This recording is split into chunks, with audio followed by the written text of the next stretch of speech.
Good morning, Your Highness, Excellencies, friends and colleagues. I would like to thank you for the opportunity to be here today. It's also an honor to join forces with Educated Child, an organization led by a woman who is an amazing role model, a woman who has shown such relentless dedication to getting every child in school. This is such an exciting day for us because it marks the beginning of a new era in my home country, Colombia. Most of you may know me as an artist, as an entertainer, and that's indeed my calling and what I've been doing since I was 13 years old. But I never would have imagined when I started out that my work as an artist would end up being the vehicle for me to serve my greater purpose in life of working towards eradicating poverty through the power of education. As a Colombian citizen, inequality is a concept that sadly one becomes very familiar with at a very young age.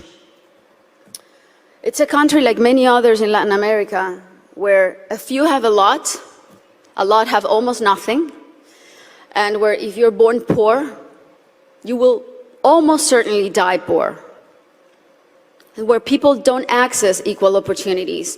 And because of that, generation after generation after generation live trapped in the same vicious cycle fed by prejudice and inaction.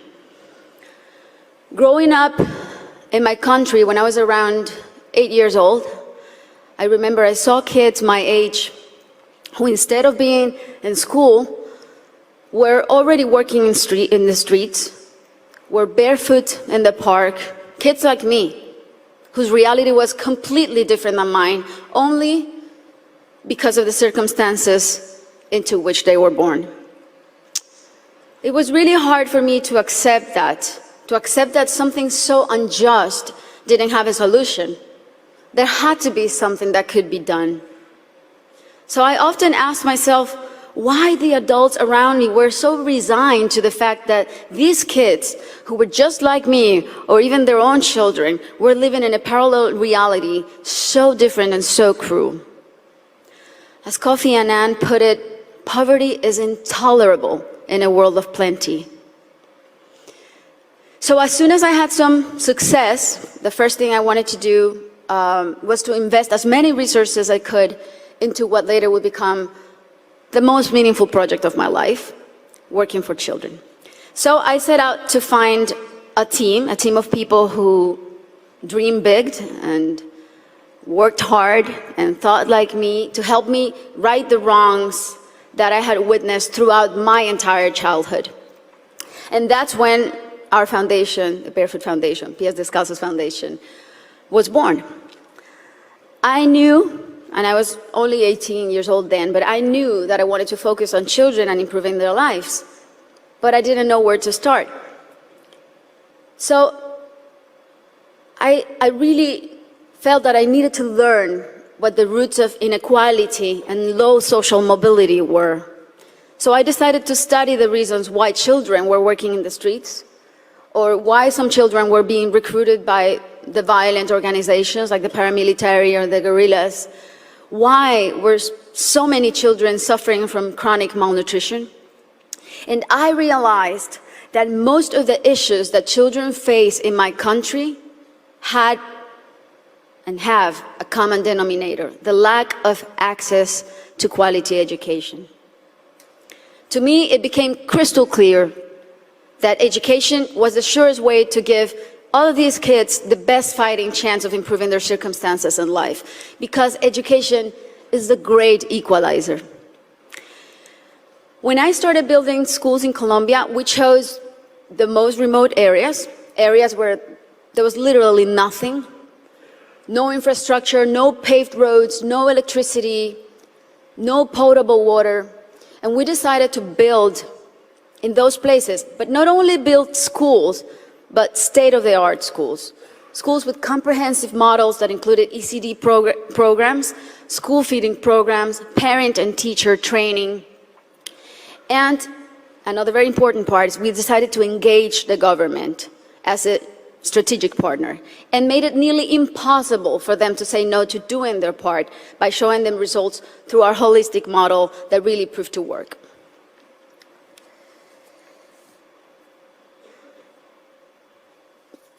We noticed that as soon as a school is built in those places, everything is transformed. The improvements to the infrastructure were jaw-dropping. Electricity, potable water were made available, made accessible. Roads were paved. Malnutrition plummeted. But the best part of all is the academic results.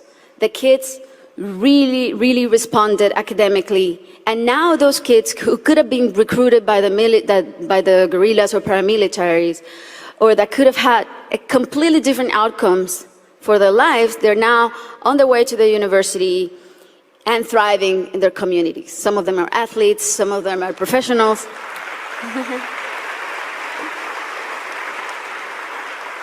That's why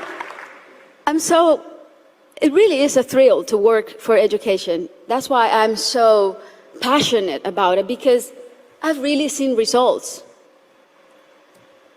that are as palpable as this podium.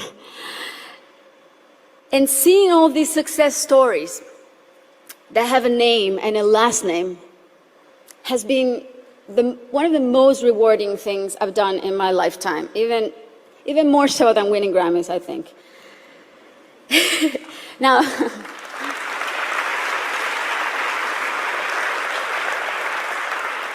Now, that said, our work is far from being done. Many developing countries are still rife with inequality and internal conflict, and there are a lot of kids who still need to be reached.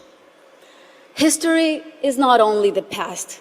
History, it's made every day in the present. And what matters now is how we go forward and how we fix what's wrong. And that is the real challenge.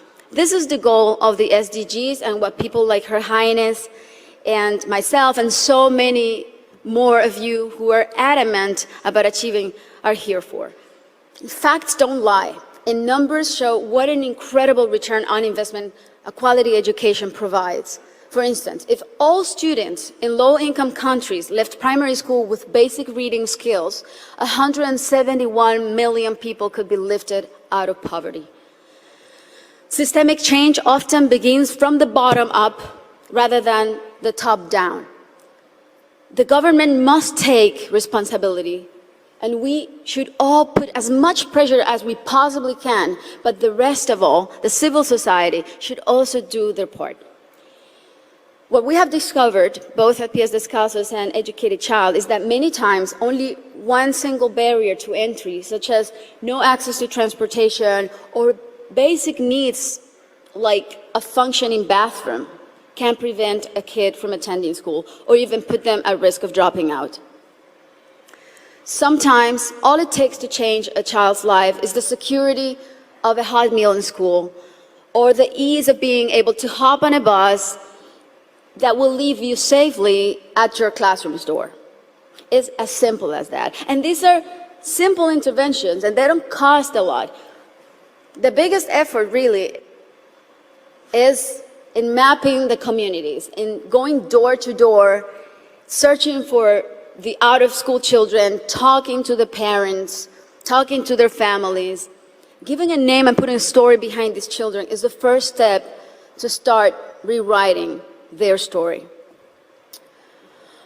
Over the next 3 years, we pledge to get 54,000 kids who are out of school or at risk of dropout into the educational system. Ultimately, more than 295,000 people will benefit from this project, including children, teachers, families, and community members. New schools and classrooms will be built. School kits and uniforms will be distributed. Children will be enrolled in school, feeding and transportation programs. Teachers will be trained in strategies and in how to identify those students who are at risk so they can receive psychosocial support. And we are extremely confident that this partnership is only the beginning and will be the model to replicate throughout my country until not a single child is out of school. This is our responsibility. Thank you. This is our responsibility to our children and our debt to fulfill for the generations to come. Thank you very much.